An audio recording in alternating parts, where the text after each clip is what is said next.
এ ভাই তুই কে রে, তুই কে? তো শরম করে না? আইফোন নিয়ে হাঁটোস, স্যামসাং মোবাইল নিয়ে হাঁটোস, বাইক চালাস R15। তোর আব্বা কি করে রে ভাই? তুই কো, তোর আব্বা কি করে? যা, আমি বললাম না। আচ্ছা সুন্দর করে বলতে ভাই, তো জামশেদ ভাই সুন্দর করে বলতে হয়। ভাইয়া ভাই তুমি একটু বলো না তোমার আব্বা কি করে। বলো ভাইয়া, তোমার আব্বা কি করে? R15 চালাও, জিক্সার চালাও, হ্যাঁ বিদেশ ট্যুরে যাবা, মালয়েশিয়া এবার ছুটিতে। তোর আব্বা কি করে রে? থাইল্যান্ডে ছবি দেশ ঘুরার, সুইমিং পুলে বৈশা কি করে রে তোর আব্বা? তোর দাদা কি রেখে গেছে রে তোর লাইগা?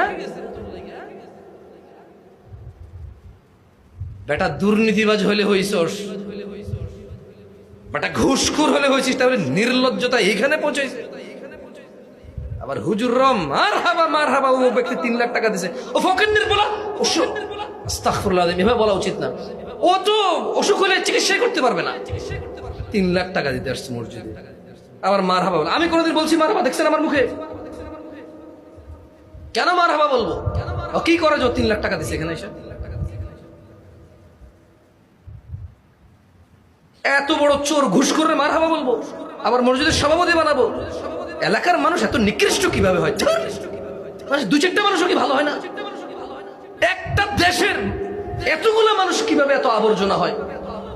এত আবর্জনা কিভাবে হয় মানুষ? আরেকজনের বউ আরেকজনের সাথে ধরা পড়ছে, বিয়ে পড়া দেবো। আরে বেটা তুই আরেকজনের বউ কেমনে বিয়ে পড়াবি বেটা? বদমাশ, এটা নিয়ে বিচার তো? তুই ধর্ম বুঝিস না?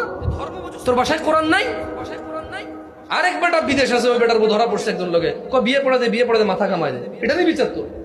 হ্যাঁ, তোর ঘরে ডাকাতি করে তুই কি বিয়ে পড়া দিবি, মাথা কামাই দিবি রে?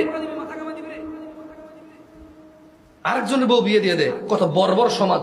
একটা মানুষ নেই প্রতিবাদ করেন। এটা আবার ভিডিও করে ইন্টারনেটে ছাড়ে, আবার বলে যে একবার ঠিক বিচার হয়েছে নাকি বিয়ে পড়াই দেবো। আরে বেটা, হেতে যা করার জন্য এই জায়গায় জিনা করার জন্য তুই বিয়ে করা দিলে তো তার আকাঙ্ক্ষা আরো পূরণই করলি তুই। তুই আরেক বেটার বউ বিকে কেমনি বিয়ে দিবি রে? মানুষ মারা গেলে তো ইদ্যুৎ পালন করে 3 মাস 10 দিন, 4 মাস 10 দিন ইদ্যুৎ পালন করে। ওই জায়গায় আরেকজনের বউ কেমনে বিয়ে দিস তুই? ওই বেটা তালাক দিলে তো বেটা ইদ্যুৎ পালন করতে হবে, মানে তারপরে যে বিয়ে। আজকে ধরা পড়ছে, আজকে বিয়ে পড়াই দিচ্ছে। তো নিকৃষ্ট হয় নাকি সমাজ? একটা দেশের মানুষ এত আবর্জনা কিভাবে, এত আবর্জনা কিভাবে?